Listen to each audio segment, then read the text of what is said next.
Can I ask, where is science going to take us? Well, no, I mean, is religion doomed by the progress of science? Well, let's hope so. Progress. Can we question progress? One moment. Let me talk about humility first of all. Sure. I think it is we scientists who show the greater humility, that the religious are showing arrogance because they have a line to God. We do not have that line. We are amazed that collaboration between humans in using the scientific method of discovery, the openness of it, the awareness that we have to explore the world without prejudice, and that is in fact the case, and that most of all that science can get things wrong. Religion can't get things wrong. Science can't get things, does get things wrong, and it's through its admission that it gets things wrong that it makes progress. Religion doesn't make progress. Firstly, I think, again, that's a misunderstanding of religion. If you go back, I mean, I'm just going to talk about Islam because I can't speak for all religions, but actually the number of debates among scholars over, you know, various issues, it could be anything, debating one another, changing opinions, you know, saying something that was said, you know, 100 years ago, 50 years ago is actually wrong and now we look at it differently. That is all there. Just because you don't know it doesn't mean it's not there. And the second point I really have to make is about progress. But there's no progress. But, well, okay, can we talk about progress for just a minute? Because I think that to talk about progress from where we're situated is to assume that science and technology has been positive for everyone. Can we just take a second and acknowledge that science and technology has not been positive for everyone? It might be positive for you with your iPhones and your nice TVs, and for me with my nice electric car and, you know, living a much more comfortable lifestyle. But for many people around the world, sophisticated technology has meant harsher forms of punishment, higher ways of better means of keeping people who are fleeing danger and war out of safe zones. It's meant keeping people in prisons with more sophisticated means. It means using more sophisticated forms of torture, though you may not be aware of them.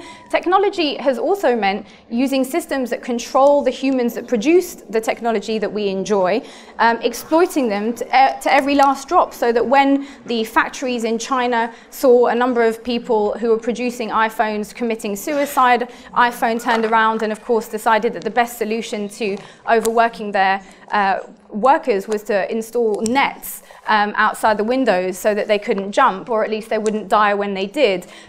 The idea that we're on this relentless pursuit of progress through technology is honestly so Western-centric. There are many people around this world for whom that technology is actually having a very detrimental impact, specifically the kids that are mining the stuff that we need for our phones or the stuff that we need for our makeup. I mean, it's a little bit more complex than the idea that somehow we are beholden to this scientific project that's bringing us all forward through history. It's not the case.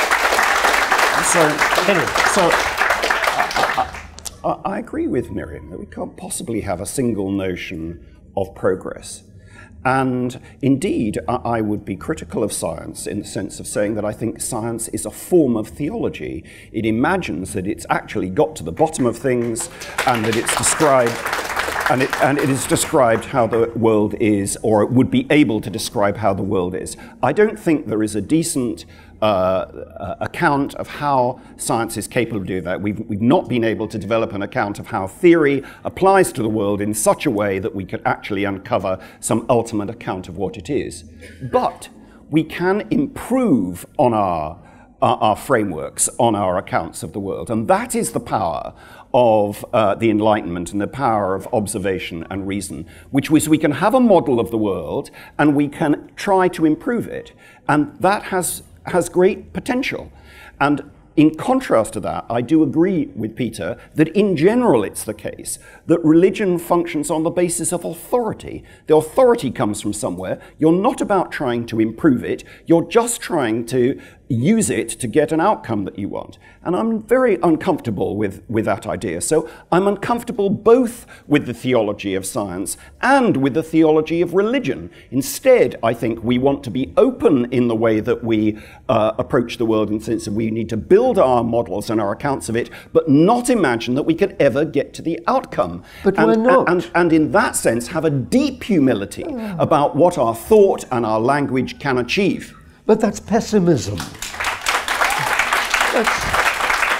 I mean, look at the progress in understanding that has come in the past 200 years by the application of the scientific method. We are moving forward. We are displacing old theories by new theories, which are more precise and give us greater insight into the nature of the world. There is real progress in science. You cannot deny it. For who? And when it comes Half a million people a year die from malaria. Yes, we can protect ourselves from malaria through science. A lot of people in the world cannot. Like, the science you're talking about is a science of the privileged. We're enabling people through medicine and through developments in molecular biology. We are seeing ways of controlling malaria. Yes, in theory, but for whom? Are you then applying that? For the people who might have got it and won't get it because science is providing the way forward. And religion doesn't protect you from malaria, does it?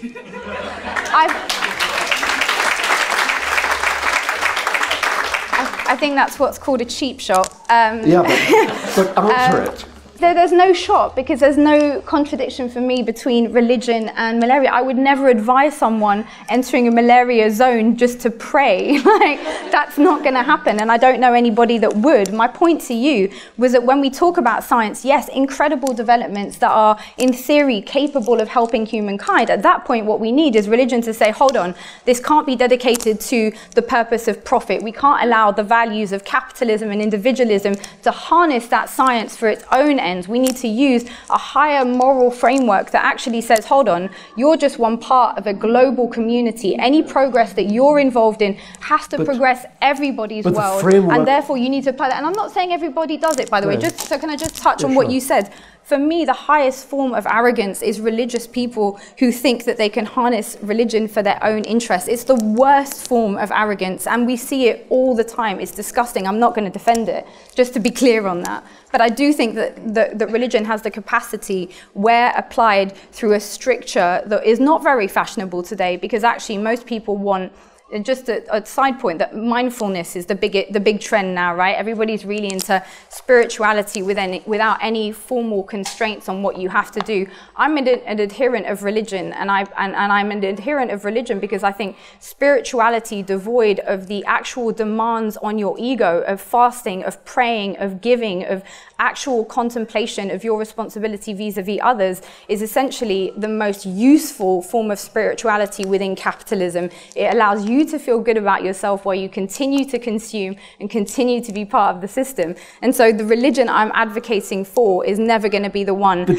serves itself. It's one that aims to serve a higher purpose. But you'd get the same service by going to a psychiatry department or a psychology department in a hospital somewhere. They would help you find this sense of peace. You don't need to believe in...